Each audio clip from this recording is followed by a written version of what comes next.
berdoa Tuhan mendengar, saat bersyukur Tuhan memberkati. Dan biar hari ini kami terus ada ucapan syukur. Dan kami percaya firman-Mu menjawab doa-doa kami. Firman-Mu memberi jalan keluar atas masalah yang kami hadapi. Oleh firman-Mu kami diberkati. Oleh firman-Mu kami disembuhkan.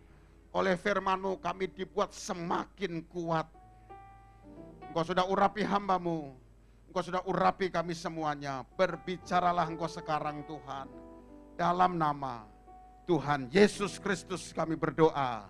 Haleluya. Sama-sama katakan amin. Silahkan duduk. Puji Tuhan. Haleluya. Shalom. Kekuatan dari Tuhan terus mengalir. Amin. Orang-orang Kristen harus terus jadi berkat. Orang-orang Kristen yang mengharapkan mujizat. Orang-orang Kristen yang mengharapkan pertolongan Tuhan. Kuncinya satu. Engkau mau nurut apa yang menjadi maunya Tuhan. Wow, saya baru pulang dari Sabu. Ada orang Sabu di sini? Ada ya? Mana? Wah. Jadi Pak Paulus manggil saya nggak boleh Pak Hari lagi, tapi Mamata.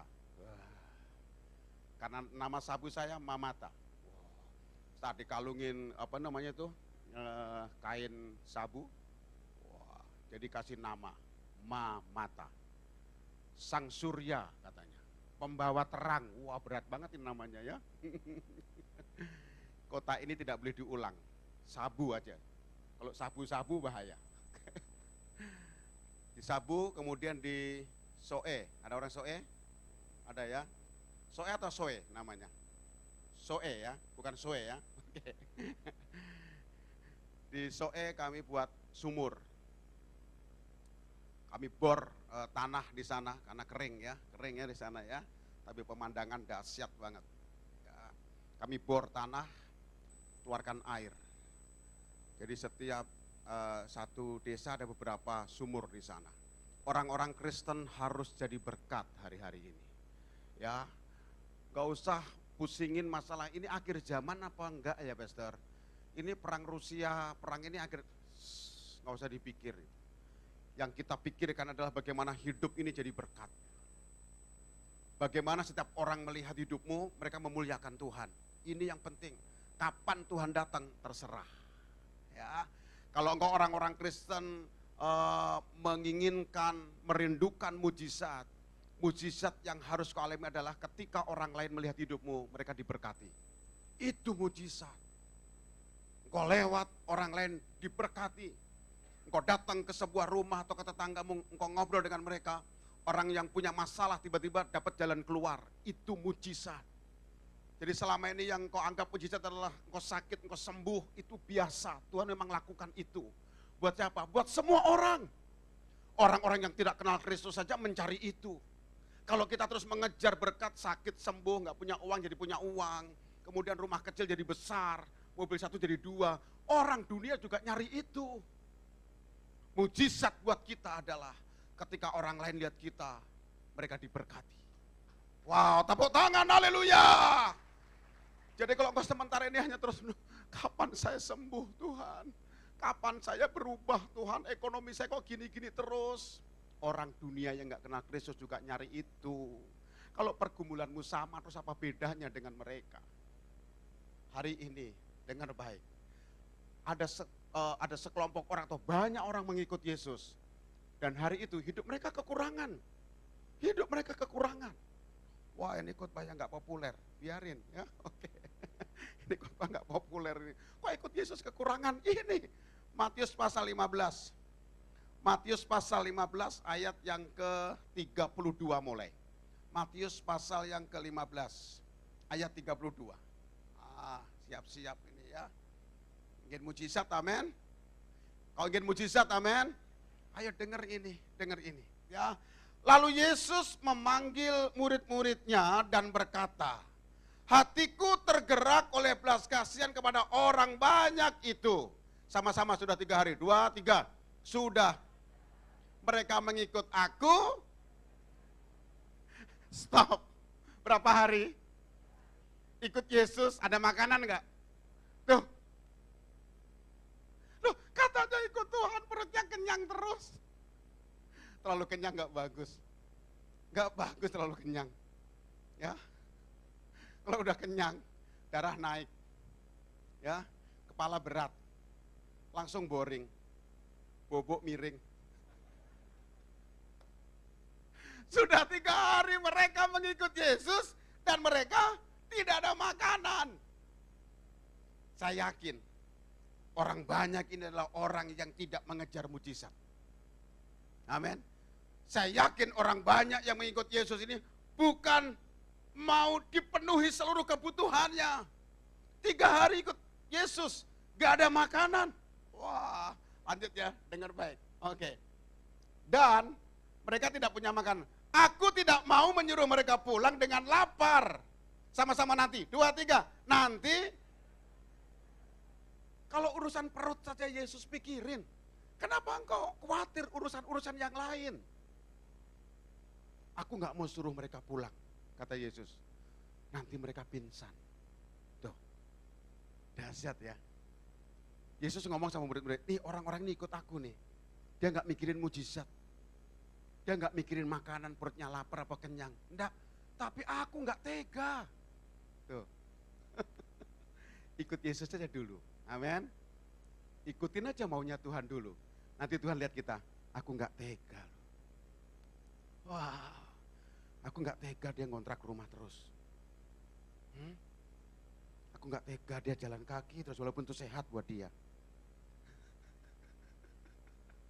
Amin.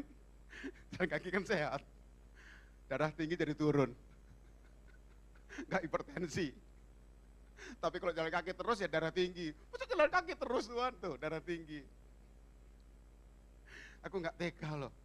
Masa sih dia jalan kaki terus. Ini aku kasih. Apa? Kasih apa? Sepeda. Masa langsung mobil. Emang dia sudah bisa bawa mobil? Tuhan gak mau nyiksa kita. Kasih mobil gimana cara bawanya Tuhan? Nabrak. Aku gak tega loh. Dia tinggal di kontrakan terus.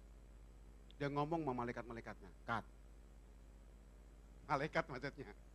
Kat. Hei Kat. Awas ya, tiktokan melulu. Tuhan jangan marah, marah.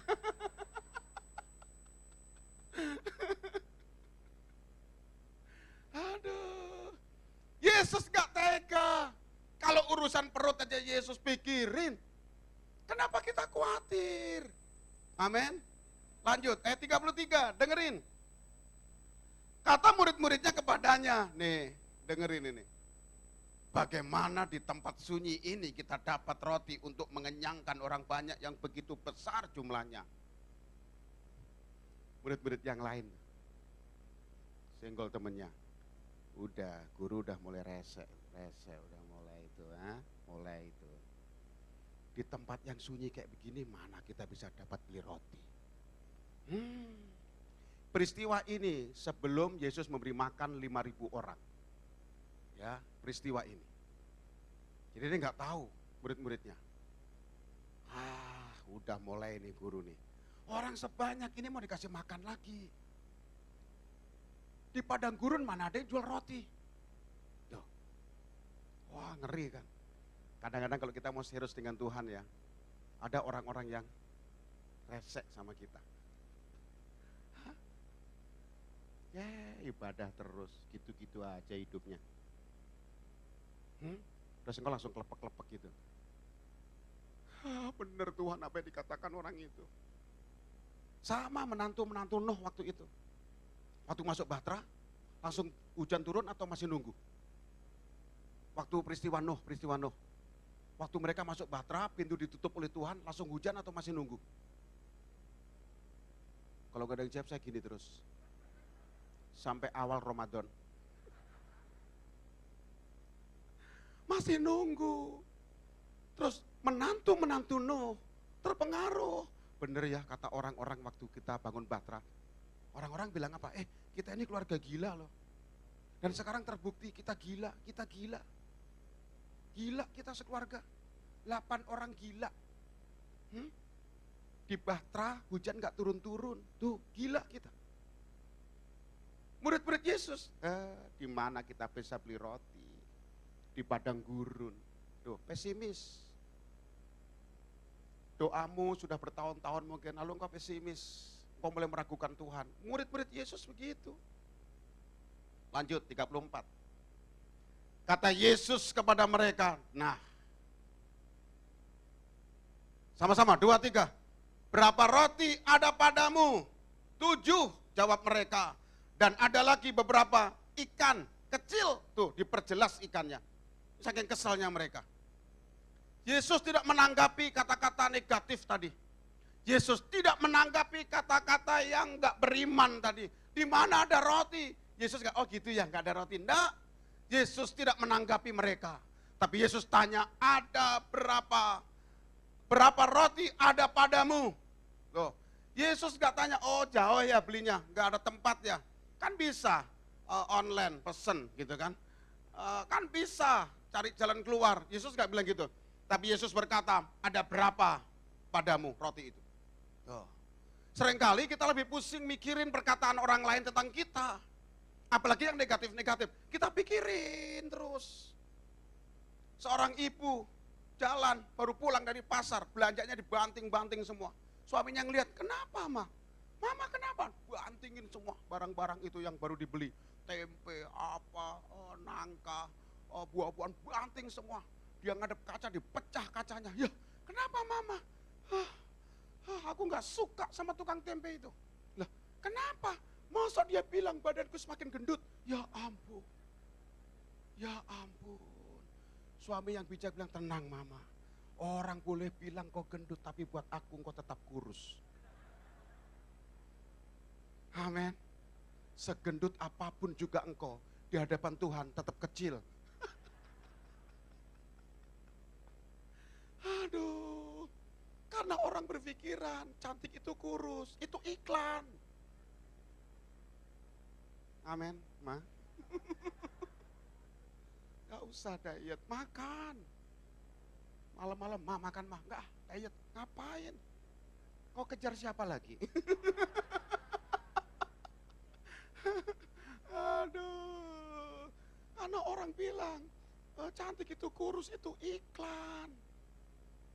Hah? Makanya jangan sering-sering nonton iklan. Nonton firman. Itu kau dapat berkat.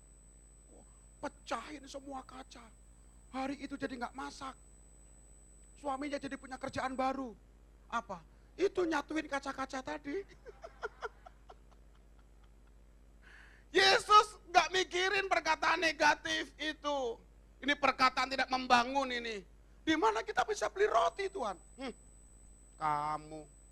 Ya, langsung Yesus tanya, berapa roti ada padamu? Mereka kompak semua loh, 7. Dan beberapa ikan kecil, diperjelas lagi kecilnya. Beberapa ikan kecil. Kalau untuk guru saja cukup lah. Yesus lihat 7 cukup. Kau ingin melihat mujizat? Yesus tanya, apa-apa yang kau punya di rumah? Wow. Saat kami memulai pelayanan berbagi, aduh saya tanya sama istri saya, berbagi mah.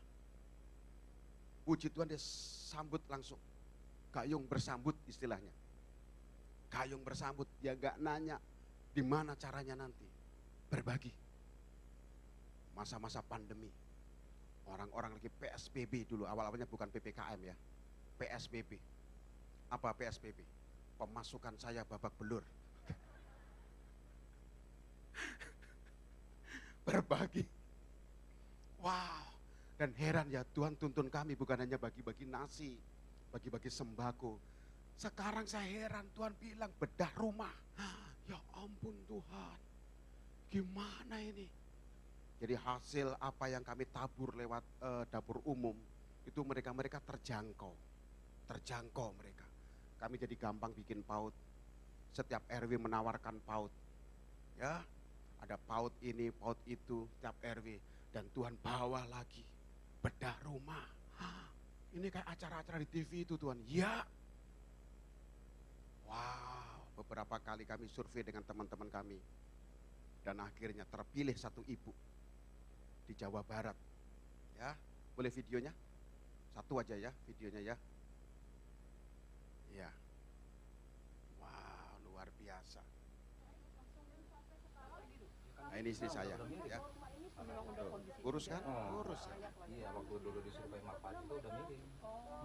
Udah mau roboh. Jadi tunyang-tunyang pakai bambu. Ini Pak RT yang pakai topi putih. Ini ibunya. Dia tinggal sementara di emperan, di teras orang lain. Dia pakai panangan, pakai bambu di bawahnya. Kondisi ibu ya seperti ini kita lakukan. Ini tokoh setempat. Pergerakan di rumah. Ini kamarnya mereka. Seorang nenek dan seorang cucu berumur 9 tahun.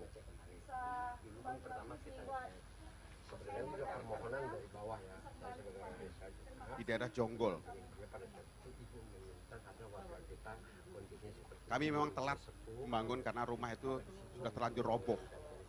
Ketika kami survei belum roboh. itu, dan itu mungkin bisa diajukan. Dan hari itu juga peletakan batu pertama dan langsung bangun. Nah, saya coba sama itu. Nah, itu kita survei melalui Pak ini. Jadi sudah memang sedang diproses, tiba-tiba ini sudah tambah parah. Kemarin sudah diroboh. Dan orang-orang di sana, mereka ngerti betul apa yang kami lakukan. Saya tidak banyak cerita tentang Yesus, tapi kami mempraktekkan Yesus itu. Kami pakai aksesoris Kristen, ya, kayak salib. Nah, mereka tahu dan mereka menerima dengan baik. Yesus berkata hari ini ada berapa roti padamu. Kalau kau ingin melihat mujizat yang besar, Yesus tidak mau dengar lagi kalimat-kalimat negatif dari mulutmu. Kalimat-kalimat negatif dari hatimu yang berkata, kapan pertolongan Tuhan terjadi? Yesus hari ini bertanya, ada berapa roti padamu? Ya. Jadi kalau mujizat itu terjadi, engkau ingin mengalami mujizat itu, Yesus tanya, berapa roti ada padamu? Apa-apa yang kau punya di rumah? Beberapa orang, sharing, WhatsApp, ngobrol sama saya. Aduh Pak Hari, saya dikejar-kejar hutang, mau dipenjarakan saya. Saya bilang, santai, tenang, ya. Masalah hutang ini kalau engkau sanggup membayar, engkau tidak dipenjarakan. Ya, kalau engkau nggak sanggup bayar, engkau dipenjarakan. Hutangnya banyak Pak Hari. Ya udah tenang. Kenapa kamu takut sampai pucat begitu? Saya tanya sama dia, apa-apa yang kau punya di rumah? Oh, dia diem. Saya pikir dia mau jawab, buli-buli berisi minyak. Hah? Pinjem tempayan kan nggak mungkin kan? Dia bilang, saya punya apartemen Pak Ari. Ada berapa? 4, jual. Susah amat saya bilang. Tapi nanti kan untuk anak-anak, nanti Tuhan akan atur yang lain. Jual apartemenmu. Terus bayar. Santai kan? Baru dia bilang, iya ya Pak Ari ya. Dia bilang, maaf sampai dia mau ngomong, kenapa saya bodoh ya. Gitu. Dalam hati saya mau ngomong, iya betul. Orang dia punya apartemen 4. Apa-apa yang kau punya di rumah? Saya ngomong, iya dia masih punya apartemen. Saya nggak punya apa-apa. Engkau masih punya Yesus. Amin. Dan Yesus bisa mengadakan dari yang tidak ada menjadi ada. Ini mujizat. Mujizat diawali dari perkataan-perkataan yang positif. Mujizat diawali dari apa yang kau punya. Selama ini kita ngeluh terus. Saya ngontrak Pak Pendeta. Kalau dengan kau mengontrak, kau mengucap syukur, kau bisa dapat rumah. Mau ngontrak dikit-dikit lapor. Lampu putus engkau lapor yang punya kesel. Bu, lampu putus, siapa yang pakai? Lah ini rumah siapa? Udah berantem aja, berantem udah. Lampu putus ya ganti. Dulu kita kontrak ya, awal-awalnya. Renovasi kita cat semua. Kita bongkar itu, padahal kita mau pindah. Ya. Sampai pemiliknya heran, hah? Pak Ari mau keluar dari rumah saya kok? Ya dulu saya waktu masuk kan bersih Pak, baru rumahnya. Waktu saya mau serahkan, saya harus buat baru lagi. Wah, Luar biasa, kayak gitu. Tuhan itu tahu. Kalau engkau negatif terus, mana mungkin Tuhan berkati. Kau punya motor nih, kau nggak pernah rawat. Tuhan nggak percaya mau kasih mobil. Motor aja nggak ganti oli udah berapa tahun itu. Sampai rantainya putus, kau sambung pakai tali rafia. Bagaimana Tuhan? Aku nggak bisa percaya nak. Sorry ya. Sorry. Hah? Ada berapa padamu? Maksimalkan. Wah keren. Lanjut. Ayat 35. Lalu Yesus menyuruh. Mana? 35. Lalu Yesus menyuruh orang banyak itu duduk di tanah. Duduk katanya. Murid-murid yang lain liatin aja. Oh kita suruh duduk nih, suruh ngeliat dia makan. Jadi biar semua nggak terhalang. Yesus berdiri, kita duduk, lihat, makan. Ada pasti yang punya pikiran begitu murid-muridnya. Maaf ya, apalagi Yudas itu. Yang pikirannya terus tentang bagaimana mencari keuntungan. Mencari keuntungan, bagaimana saya untung di organisasi Yesus ini. Bagaimana saya untung. 36. Ya. Sesudah itu Yesus mengambil ketujuh roti dan ikan-ikan itu. Apakah ada kata kecil lagi? Hah? Tadi muridnya bilang apa? Ikan. Apakah sekarang Yesus berkata dan ikan-ikan kecil itu enggak? Dan ikan-ikan itu. Karena segala sesuatu di tangan Yesus semua bisa jadi mujizat. Wow. Dan ikan-ikan itu mengucap syukur, memecah-mecahkannya, dan memberikannya kepada siapa? Dan memberikannya kepada siapa? Sama-sama lalu, 2, 3. Lalu murid-muridnya memberikannya pula. Ini yang kedua. Jadi kalau kau ingin mendapat mujizat dalam hidupmu, kau sedang menanti-nantikan mujizat hari ini. Apa yang ada padamu, berikan kepada Yesus. Gak punya apa-apa, yang saya maksud adalah kesetiaanmu, imanmu, kepercayaanmu, keteguhan hatimu. Ini yang masih kau punya Tuhan. Aku masih punya iman. Tuhan, aku masih punya percaya kepadamu. Aku berikan kepadamu. Dan Tuhan maksimalkan itu. Jangan ngeluh, jangan banyak kata-kata negatif. Ya, jangan banyak kata-kata negatif. Kau lihat orang terus sih. Orang itu mobilnya baru, pengen baru. Orang itu rumahnya baru. Ya ampun, kok pengen terus. Apa yang ada padamu bisa dimaksimalkan.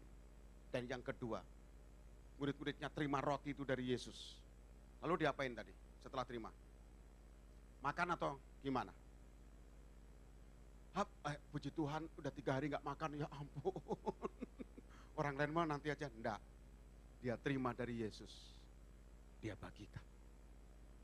Amin. Sama-sama terima dari Yesus, bagikan. 2, 3. 2, 3. Pakai gerakan. Terima dari Yesus, bagikan. 2, 3. 2, 3. Ada di sebelahnya yang gini.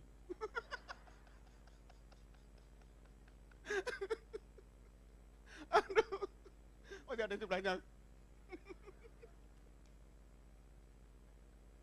Jadi murid Yesus, ini yang dikerjakan. Dan saya tahu, pasti saya tahu nih, Yesus lihat tangan-tangan yang kosong. Kalau di tangan muridnya masih ada ikan, masih ada roti, dia nggak mungkin bagi lagi. Karena apa? Yesus mau salurkan dulu, baru engkau terima yang baru. Wow, kau ingin terima mujizat Tuhan hari ini, dengar baik Bapak ini kasih Tuhan. Apa yang ada padamu, Tuhan bisa maksimalkan. Mulai pulang ke rumah, mengucap syukur terus. Mengucap syukur untuk kesehatan. Wah, sehat itu harta, amin. Harta yang paling berharga adalah minyak goreng. Aduh, baru digoyang dikit sama minyak goreng kau bersungut-sungut. Tenang, masih ada minyak babi. Hah? Kenapa pusing? Istri saya bersyukur terus karena saya suka rebus-rebusan. Makan rebus. Kalau kamu nakal, saya rebus. Rebus-rebusan. Hah? Timun direbus, labu siam direbus. Ya, bakwan direbus. Tapi nggak enak ya. Hah? Nggak ngeluh terus. Gara-gara minyak goreng. Suami istri nggak saling kenal. Saat ngantri. Tuh, jangan ketawa. Bertobat. Gara-gara minyak goreng diem-dieman. Pura-pura nanya, tinggal di mana? Tinggal di mana? Loh, KTP sama. Aduh. Yesus lihat tangan-tangan yang kosong. Baru Yesus kasih. Jadi hari ini kalau kau merindukan mujizat itu, mujizat nyata. Yang pertama kau harus bersyukur dengan apa yang kau punya hari ini. Karena apa yang kau punya bisa dimaksimalkan oleh Tuhan. Mengucap syukur. Yang kedua, kau terima dari Tuhan, bagikan. Wah, kalau engkau baca semua peristiwa-peristiwa yang Tuhan lakukan, kelihatannya aneh. Nih, dengar banyak. 37. Dan mereka semuanya makan sampai apa? Kenyang, bukan kekenyangan. Kenyang. Harusnya kita makan, berhenti sebelum kenyang. Karena sinyal kenyang itu 15 menit kemudian setelah kita berhenti makan. Jadi kalau kau berhenti makan sangat kenyang, 15 menit kemudian sinyal naik. Dan berkata, kekenyangan. Kekenyangan. Dulu kalau di Jawa kalau ada kekenyangan kan sakit tuh, anak-anak kecil tuh sakit kan. Terus orang tuanya datang bawa itu centong nasi. Ada nggak orang Jawa di sini? Terus perutnya dikerok begitu pakai centong nasi. Pain mak, dibuang nasinya. Aduh, panggilin Rara baru tahu rasa nanti ya. Pawang hujan. Sebetulnya semua orang bisa menghentikan hujan tanpa harus panggil pawang. Saudara tahu yang dipegang oleh Rara itu? Mangkok kuningan itu kalau dipukul mengeluarkan apa zat apa gitu yang bisa memecah awan. Karena ada satu zat yang panas sekali. Ya, panas sekali. Panas dia keluar itu. Semakin kencang dia pukul, semakin banyak zatnya yang keluar. Panas kemudian memindahkan awan ke tempat yang dingin. Oh, gitu. Ya, jangan nanti praktek mendung-mendung, gua mau kerja nih.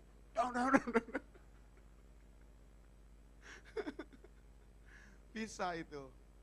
Wah, sekarang mangkoknya laku berapa? 574 juta. Wah, dijual aja, dia masih punya lagi mangkok-mangkok yang lain kok.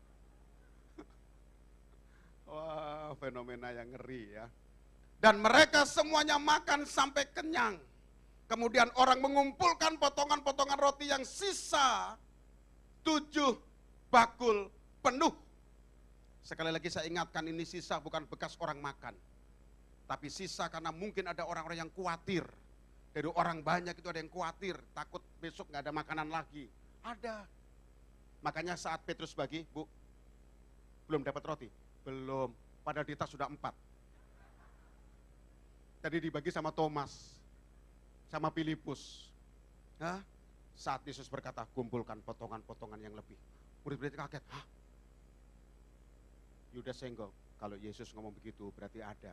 Bu, kumpulin Bu. Ayo Bu, itu di tas apa itu Bu? Oh iya.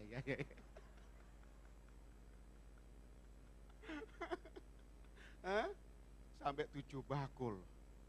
7 bakul. Waduh, lanjut. 38. Yang ikut makan ialah 4.000 laki-laki. Ini enggak dihitung ibu-ibu. Enggak dihitung anak-anak. Ya, waduh. Enggak dihitung orang Indonesia. Kalau orang Indonesia enggak ada sisa. Babungkus. Orang Israel selalu kaget. Terutama petugas-petugas hotel. Tiap kali saya pergi, nah nanti saya pergi lagi ke Israel, sudah mulai buka Israel, ya. Tiap kali ke sana, petugas hotel ngeluarin telur, selalu habis. 2 nampan, set habis dan gak ada kulit-kulitnya. Petugas hotel tanya, Pak Pendeta, emang orang Indonesia makan telur sama kulit-kulitnya? Saya bilang, enak aja. Enggak, buktinya saya keluarin 2 nampan telur, gak ada kulit sama sekali. Oh, itu cerita yang beda ya, saya bilang. Ntar ya, saya kasih tahu nanti, ikutlah ke bus, saya bilang gitu. Kita naik ke bus jalan, di depan ada polisi banyak. Pak Pendeta itu polisi apa? Mau razia. Razia apa? Orang-orang yang bawa makanan dari hotel. Oh, langsung telur gelundung, jeluk gelundung, roti dilempar ke atas. Kumpulkan, ada 7 bakul. Sama, peristiwanya sama. Oke, ya. Yang ikut makan ialah 4.000 laki-laki, tidak termasuk perempuan dan anak-anak. 39 ayat yang terakhir. Lalu Yesus menyuruh orang banyak itu pulang. Ia naik perahu dan bertolak ke daerah Magadan.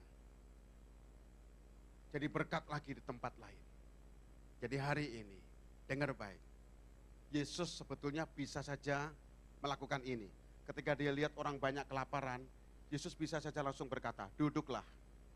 Saya berdoa kepada Bapa. Bapa, mereka lapar.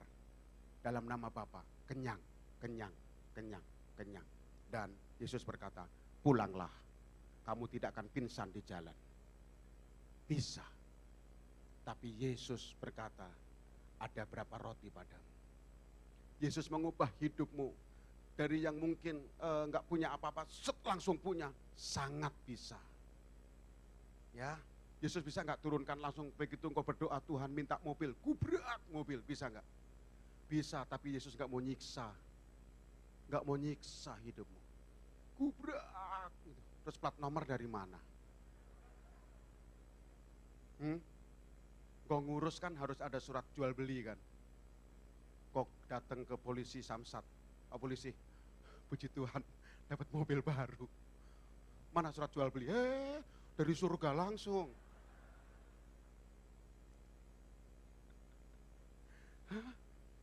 Prosesnya kayak begini Bapak Ibu.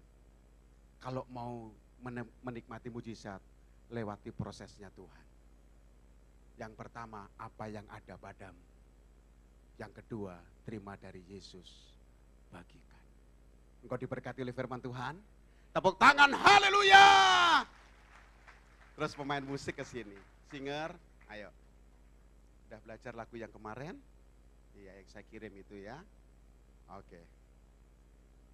Saya mau cerita lagu ini, lagu luar biasa. Penyanyi ini adalah kembar. Ikut ajang pencari bakat di salah satu TV. Tapi kembarannya sakit dan kembarannya meninggal. Yang satu inilah, penyanyi inilah. Tadinya dia protes sama Tuhan, kok Tuhan gak bisa membuat mujizat ya. Lewat lagu ini dia tahu. Mujizat terjadi ketika orang lihat hidup kita dan mereka diberkati. Mujizat terjadi ketika dimana kau ditempatkan, di situ orang lain bisa melihat Yesus.